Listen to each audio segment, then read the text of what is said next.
China is witnessing a pushback not just from the Indian military. The people of India too are speaking strongly against China. The call to boycott China is trending. There are videos of people smashing Chinese products, some even confusing Xi Jinping with Kim Jong-un. The rhetoric is very strong. But how far removed is it from reality? Is India really in a position to boycott all things Chinese? If yes, where do we start? Self-reliance, we say, is welcome, but self-delusion can be costly. We have run special reports on this show with one question. When the border is on the boil, can business with China go on as usual? But tonight we take you beyond the resentment and call for retribution, to take stock of reality. An Indian man dressed as Chinese President Xi Jinping stood under the makeshift gallows. If one group of protesters put a noose around Xi Jinping's neck, another took out his funeral procession. And yet another got the man wrong, but the sentiment right. The India-China border clash has led to a nationwide call to boycott China in every way possible. Some are ready to take up arms to defend Indian territory.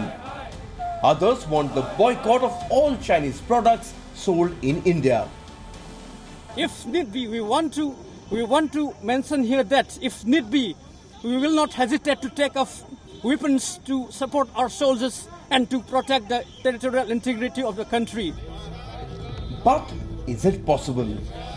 Can the reality live up to the rhetoric? Consider cricket, nothing less than a religion in India. Vivo, a Chinese mobile handset maker, is the title sponsor for the Indian Premier League or IPL.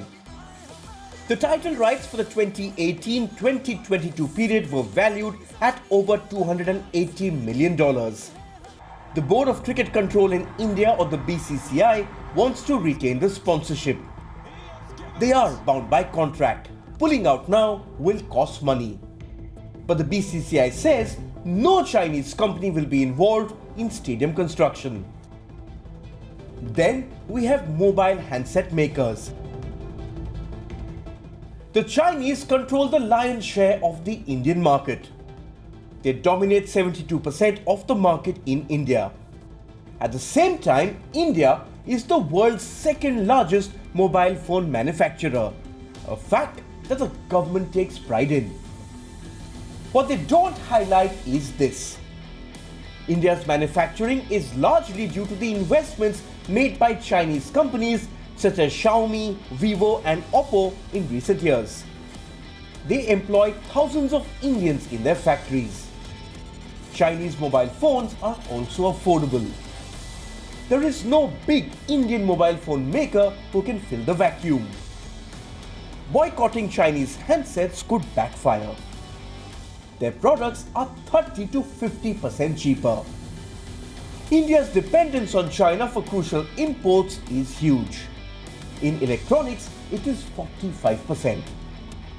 India's edge in the global pharmaceutical industry is because of cheap imports from China.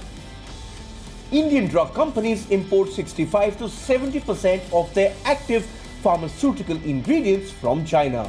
Close to 30% of the materials required to make fertilizers is also imported from China. Now, a traders' body has called for the boycott of over 3,000 Chinese products. The Confederation of All India Traders say that the value of Chinese imports is $70 billion every year. Can India fill the gap? The traders' body itself accepts they don't have the sophisticated technology to make the goods in India. Boycott China is going to be easier said than done. But you have to begin somewhere. India can start by offering compelling alternatives to Chinese products. Bureau Report, WION, World is One.